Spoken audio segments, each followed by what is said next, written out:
안녕하십니까.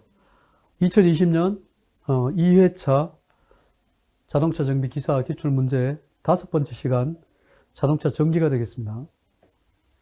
자, 81번 문제를 보면요. 자동차에서 주로 사용되는 직관식, 직류 직관식이죠. 시동 전동기의 특징으로 틀리는 것은 이거는 직류이면서 DC를 쓰는 거예요. 직관식을 쓰고 있어요. 전기자 코일의 겨자 코일이 직렬로 연결되어 있죠. 그죠?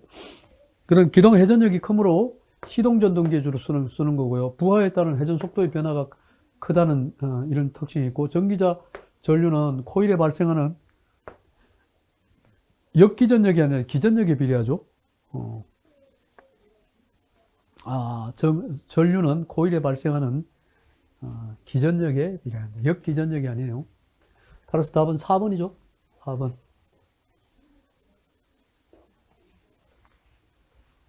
하이브리드 자동차의 컨버터와 인버터. 컨버터는 DC-DC, 인버터는 DC를 AC로. DC-DC라고 쓰는 걸 봅시다. DC에서 DC로, 그죠? 그 다음에 DC에서 DC, AC에서 AC로. 컨버터는. 인버터는 DC를 AC로. 인버터는 DC를 AC로. 인버터는 DC를 AC로. DC를 AC로 쓰는 경우에 AC, AC, DC, DC, AC, DC, DC를 AC로 하는 인버터 맞죠? 컨버터는 AC를 DC로. 좋아요. DC를 DC로 또는 DC, DC 컨버터 또는 AC를 DC로. 좋아요. 답은 1번이 되겠죠? 인버터는 DC를 AC로. 그렇게 해서 82번은 1번이 되고요. 83번 비사업용 자동차의 정기검사 중 등화장치 검사 기준에 대한 설명으로 틀리는 것은 변환 빔의 강도는 3000 칸델라 이상이고 외워놔야 돼요. 3000 칸델라. 정위치에 경고이 부착되어 작동이 이상이 없어야 된다. 그죠? 컷오프 선의 연장선은 좌측 하향일 거. 컷오프 선의 연장선은 좌측, 컷오프 선의 연장선은 우측과 좌측이 있으면은 좌측 아래쪽이다. 설치는 1m 초과할 경우에 변환빔의 좌측 하향이냐 아니면 좌측 상향이냐 이런 이거 틀린 것 같아요. 설치 높이가 1m 초과할 경우 변환빔의 진폭은 1.0에서 마이너스 1.0에서 마이너스 3.0이다. 그래서 좌측이 아니라 우측 상향이죠. 우측 상향, 좌측 상향. 우측 하향, 좌측 하향이 아니라 우측 상향이다. 그럼 답은 3번이 틀렸어요. 운행차 정기 검사에서 소음도 측정 시 측정치의 산출 방법으로 틀리는 것은 소음 진동 관리법에 의한 거고, 암소음은 소음 측정치의 지시치를 최대치를 측정한다. 지시치의 최대치를 측정한다. 틀린 거 물었어요. 소음 측정은 최소치가 되겠죠. 이거 자동 기록지를 사용하는 것을 원칙으로 하는. 암소음 측정은 직선 또는 직후에 의해서 10초 이상 10초 동안 측정한다. 배기 소음의 경우는 2회 이상 실시해서 차이가 2dB 초과해서는 안 된다.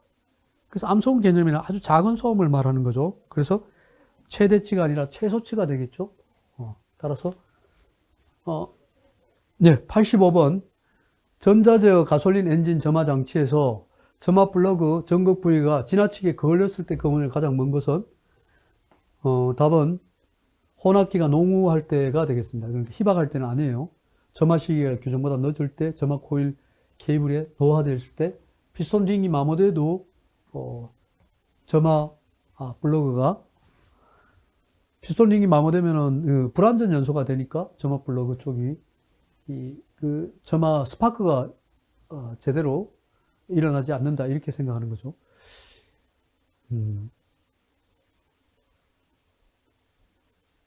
네, 어쨌든 85번에 좀 1번 문제는 좀 이건 그렇습니다. 그런데 답으로서는 2번이고요. 1번도 저런 문제를 내면은 좀 애매한 문제예요.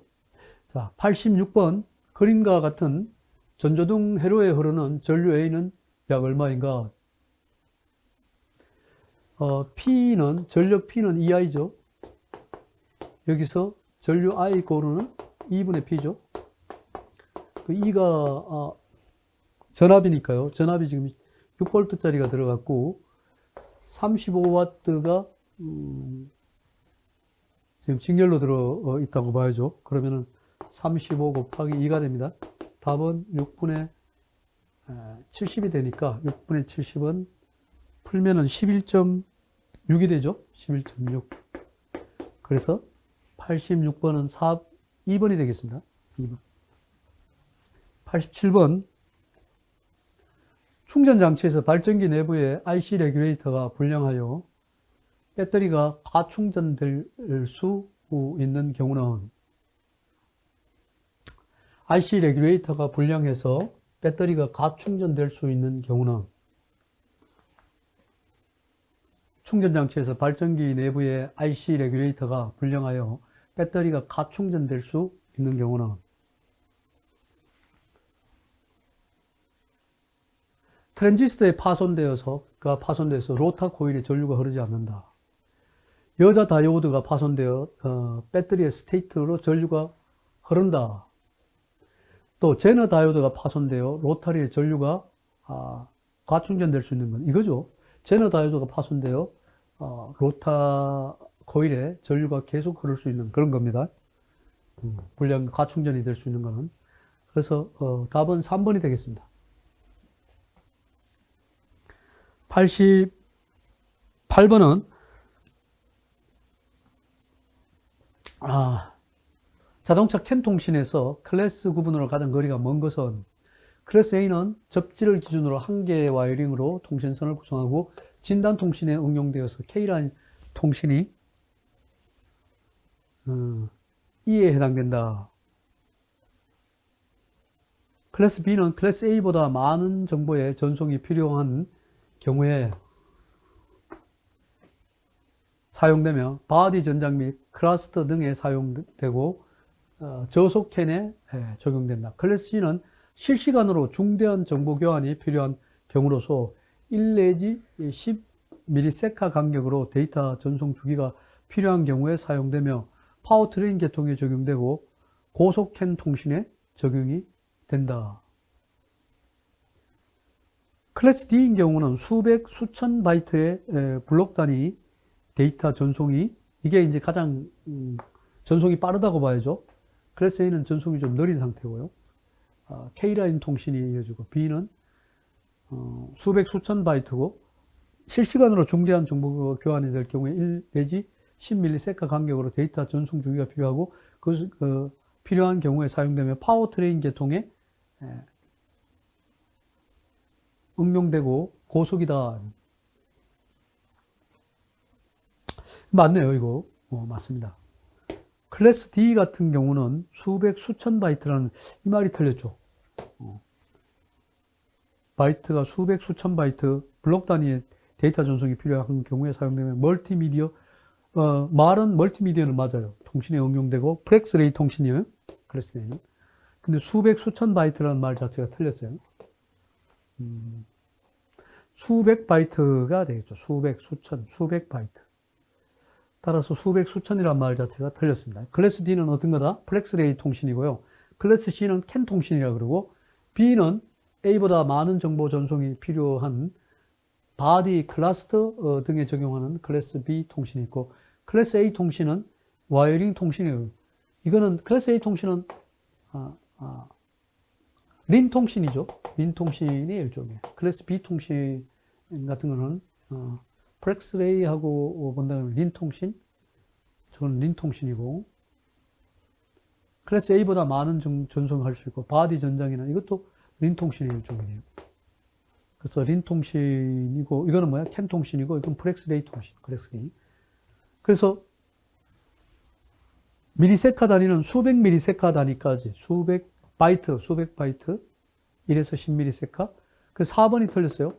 4번은 프렉스레이 통신, 멀티미디어 통신에 응용되고 프렉스레이 통신.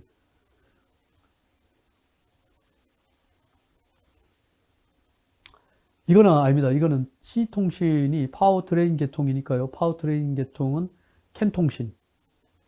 캔통신이니까 프렉스레이하고 같은 거 멀티하는 게 모스통신이에요. 모스통신. 프렉스레이 통신이 아니라 뭐라? 모스통신입니다. 그래서 4번이 틀렸어요. 수백 수천 바이트의 블록 단위로 하고 프렉스레이가 아니라 멀티미디어는 모스통신이에요. 모스통신입니다. 따라서 88번은 답이 4번이 틀렸어요. 89번 에어백이 장착된 차량의 계기판에 에어백 경고등이 점등되는 원으로 틀리는 것은 클러스터 스프링 단선, 점화 스위치라는 말 틀렸죠. 충돌 감지 센서, 에어백 모두. 점화 스위치는 에어백하고 관계없죠. 89번에 2번 틀렸습니다. 89번에 2번 틀렸고요. 그 다음에 90번에는 자동차 종합검사 규칙상 자동차 검사 전산 정보 처리 조직과 실시간으로 통신이 가능하고 측정 결과 등이 실시간으로 자동 입력되어야 하는 종합검사 시설이 아닌 것은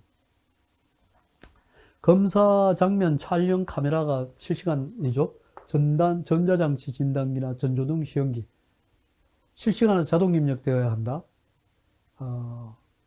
소음 측정기는 굳이 실시간 자동 입력을 할 필요 없죠. 이거는 뭐 소음이라는 것은 오늘 소음 측정한 게 내일 가서 달라질 리도 없는 거고요.